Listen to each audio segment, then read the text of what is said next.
Hello friends, நம்ம சாட்சியில் என்ன பார்க்க போகிறோம் அப்படின்னா, அனாயன்ஸில் படிக்கிற நவம்பர் டிசம்பர் 2025 ஸ்டூடெண்ட்ஸ் உங்களுக்கான ஒரு நோட்டிஃபிகேஷன் வந்து நேற்று விட்டுருந்தாங்க. அதாவது சேஞ்சஸ் ஆஃப் எக்ஸாம் சென்டர்னு சொல்லிட்டு. இதில் நிறைய ஸ்டூடெண்ட்ஸ்க்கு வந்து நிறைய டவுட்ஸ் வந்து இருந்துச்சு. அதை கேட்டிருந்தீங்க.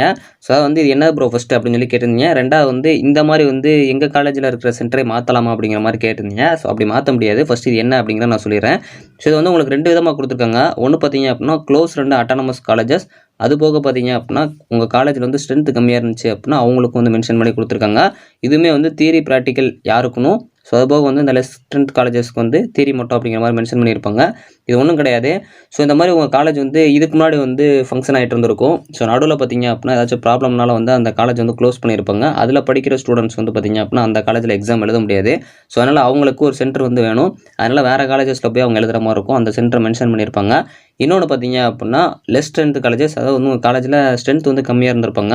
ஸோ அதனால் வந்து உங்களுக்கு உங்களோட காலேஜ் வந்து ஒரு எக்ஸாம் சென்டரை வந்து கன்சிடர் பண்ணியிருக்க மாட்டாங்க.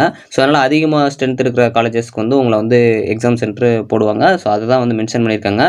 ஸோ இதில் பார்த்தீங்கன்னா உங்களுக்கு தெரியும், இந்த லெஃப்ட் சைடு இருக்கிற நேம் ஆஃப் த காலேஜுங்கிறது உங்கள் காலேஜ் வந்து இந்த மாதிரி க்ளோஸ்டாக இருந்தாலோ இல்லை ஒரு சில அட்டானமஸ் காலேஜும் கொடுத்துருப்பாங்க. அப்படி இருந்தாலும் ஸோ உங்களுக்கு இல்லை லெஸ் ஸ்ட்ரென்த்தாக இருந்தீங்க அப்படின்னா நீங்கள் எங்கே போய் எழுதணும் அப்படின்னா ரைட் சைடு கொடுத்துருப்பாங்க எக்ஸாமினேஷன் சென்டர்னு சொல்லிட்டு. அங்கே எழுதுகிற மாதிரி இருக்கும். மோஸ்ட்லி ஹால் டிக்கெட்டும் நீங்கள் அங்கே தான் வாங்கிக்கிற மாதிரி இருக்கும்னு நினைக்கிறேன். இதை பற்றி உங்கள் காலேஜில் கேட்டுக்கோங்க, இல்லை நீங்கள் அங்கே போய் கேட்டிங்கன்னா உங்களுக்கு சொல்லுவாங்க. ஸோ ஓரளவு இதுதான். நீங்கள் வந்து உங்கள் எக்ஸாம் சென்டர் சேஞ்ச் பண்ண முடியாது.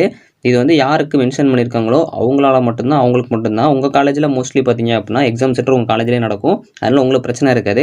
இந்த மாதிரி க்ளோஸ் பண்ண லெஸ் ஸ்ட்ரென்த்து, ஸோ அது மட்டும் இல்லாமல் அட்டானமஸ் காலேஜ் ஒரு சில காலேஜஸ் தான் இப்படி மென்ஷன் பண்ணியிருக்காங்க. இப்போ உங்களுக்கு ஒரு கிளாரிஃபிகேஷன் நடச்சிரும்னு நினைக்கிறேன். தேங்க்ஸ் ஃபார் வாட்சிங்.